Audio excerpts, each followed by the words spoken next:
Aston Villa 2, Chelsea 2, and when I tell you Chelsea absolutely were robbed today, this is a robbery. I don't care what anybody says, because Chelsea deserve the 3 points, and the players are fuming on my TV screen right now, and every single one of them deserves to be. The first goal that Aston Villa scored, the ball was out of play. The ball went out of play. They didn't check it because of the phase of play. The second goal that we scored, fine margins. Our goal, marginally offside, right, for Nicholas Jackson. Oh, that doesn't count. And then the slightest touch. Diego Carlos weighs 105 kilos. He moved like a sack of fucking potatoes. Yeah, when Badiashile nudged him. Come on, man, don't be silly. It is absolutely pathetic that VAR intervenes in that. The ref let it go. If the ref lets it go, it doesn't. You don't give penalties for that, so why are you intervening? Like, why are we robbed of 3 points that the team drastically deserved? I want Pochettino gone,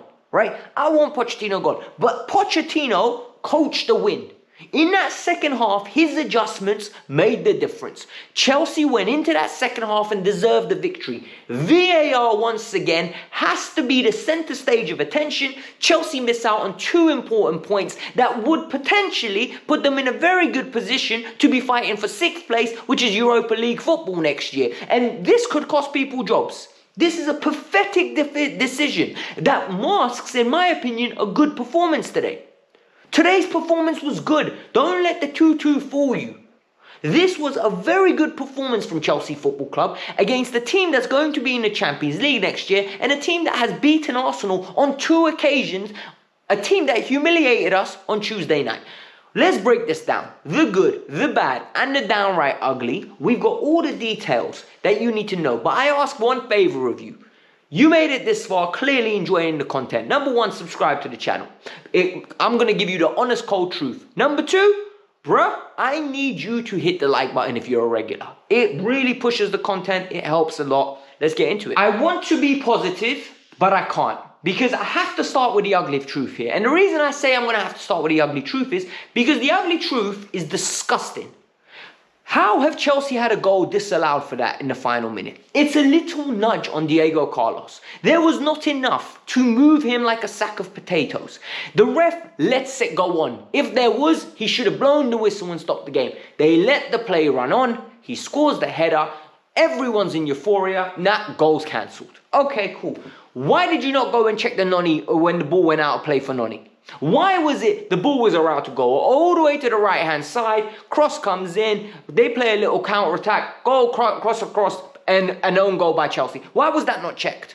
Why was Nicholas Jackson's tap in all of a sudden forensically analysed? And the first angle we saw was onside. Second angle where they decide to draw the fucking lines, it doesn't count.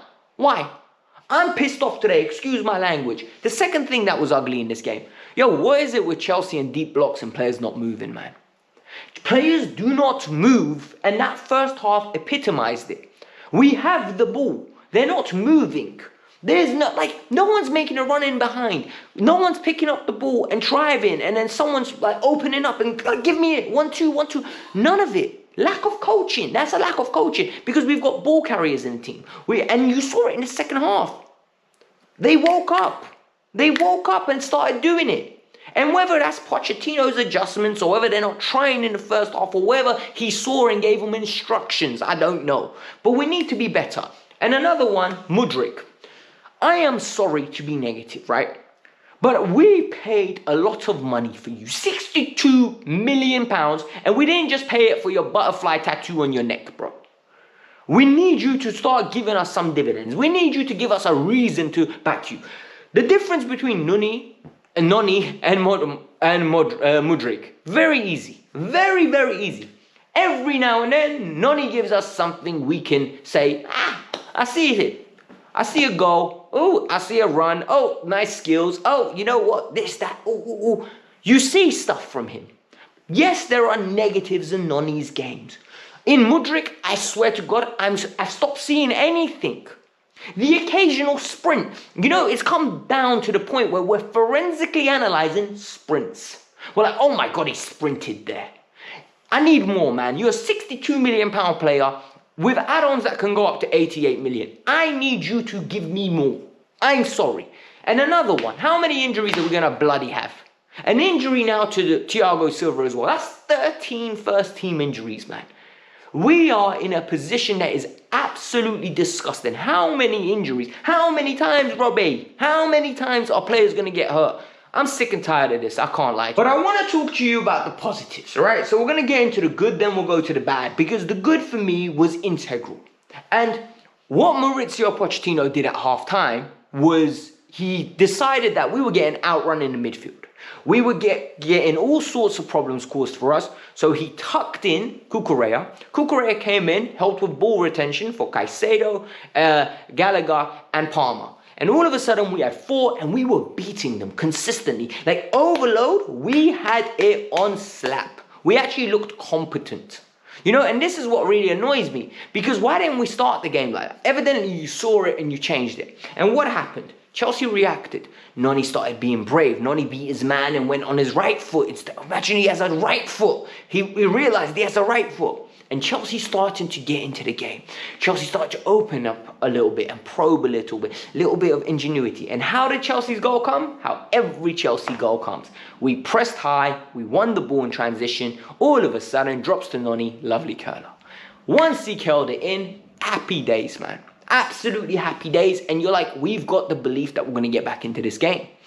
And how did we get back in this game? Fully deserved. That's how we got into this game. You give the ball to Cole Palmer, and he's trying to create stuff. You give the ball to Caicedo, Gallagher, and we've absolutely crammed them back in. And they were in their box. And what was interesting is, they basically did what every team does to us. Here's the ball. What are you going to do with it? Gallagher was like, bro, you're going to just let me shoot on my left foot. Cool. And curled it into the top corner. And that's 2-2. And you know what? Conor Gallagher had a very good game today. And surprise, surprise, Conor Gallagher plays in an 8 rather than in a 10. And Gallagher actually looks like a competent footballer. A lot of people say you're very harsh on Gallagher because he's not a 10. Like, Poch can't play him in the 10 and expect me to say, well done, he's doing a good job of a 10 when he's doing the role of an 8.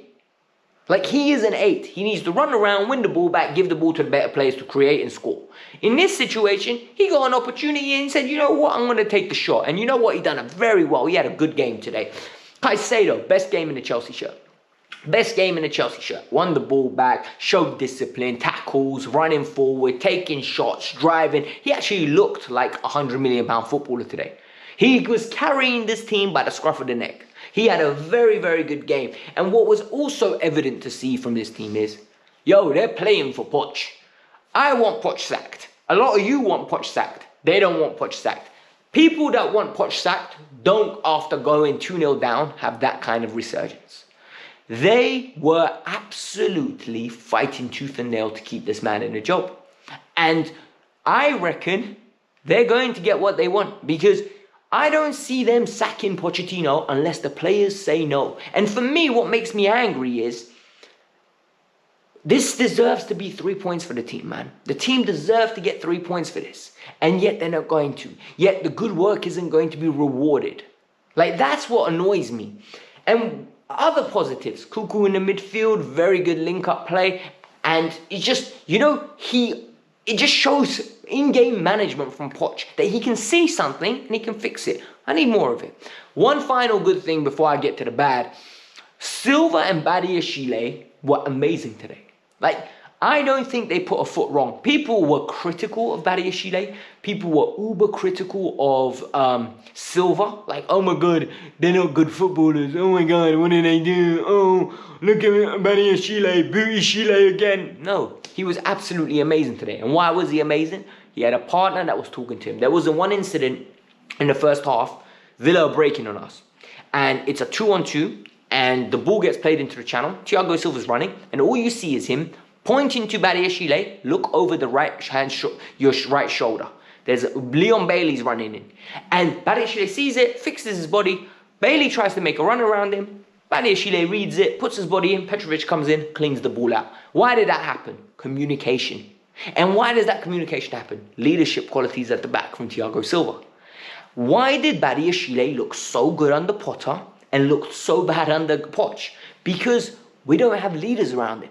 We don't have people talking to him, explaining to him the game. He's young. He's got talent, but he needs to be spoken through these situations. He hasn't been in them. And when someone's going to, there's someone on your right-hand side, make sure you cover him. Cool. Yep. He's got the ability to do it. He just doesn't know when to do it. And this is imperative. This needs to keep happening. Shame that Silva got injured. But honestly, I really feel like we missed the trick. This year with injuries, we've been damned because one of Levi or Barishile should have been playing consistently next to Thiago Silva. And there should have been a natural transition. Then we need to talk about the bad. And the bad is annoying because I feel like Cuckoo and Chalobah today should go into the dressing room and ask Mudryk and Noni for part of their wages. Because these two players do not track back. It is beyond belief, right, how they don't track back. You look at the work rate from Rodgers on the other side and Bailey on the other side. And they're working, they're hassling, they're harrying. Yeah? You look at Saka and Trossard, working hard. Martinelli, working hard. Our boys don't work hard, bruv. They really don't. They genuinely, in my opinion, are nonchalant in the way they move. I put out a tweet. The way they play is as if they've got Neymar and Messi level talent with their work ethic. But they don't. You're not those guys. You need to work harder to be in teams. And even then, Neymar and Messi work harder than they work at times. It is beyond pathetic. Like, you guys need to be tracking back runners. You need to be switched on. This is why those two would never play under a Jose Mourinho. Never play under an Antonio Conte. They're not focused. They switch off and then all of a sudden their fullbacks are exposed and cutbacks happen and we concede goals. It can't happen. Another one. Why do we always have to be so stupid against the low block? Like, players don't move. It's like, I use this analogy and it's actually a very good one. We've all went to school. And when you're at school, there's always a smart class and a dumb class, right?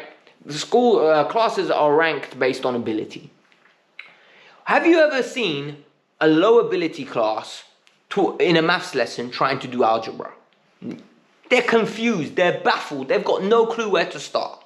Because they don't have the concentration level nor the approach to get into it. It's Chelsea against the deep block. They're confused, they're baffled, they're stupid. They're like, what do we do? They stay there and they're like, what do we do? And it's so mind-boggling to me, right? How professional footballers don't know what to do against the low block when they've been facing it the whole year. And in the second half, they knew how to fix it. It's like they were taught how to do it. It's mind-boggling.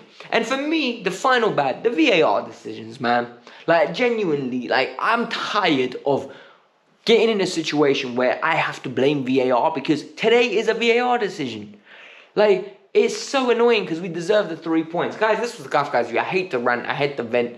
Because Disasi's goal should have been celebrated today, man. VAR screws Chelsea. We've been robbed. We have been robbed. Absolutely robbed. Hit the like button, subscribe to the channel. Let me talk to you lot tomorrow. Bye.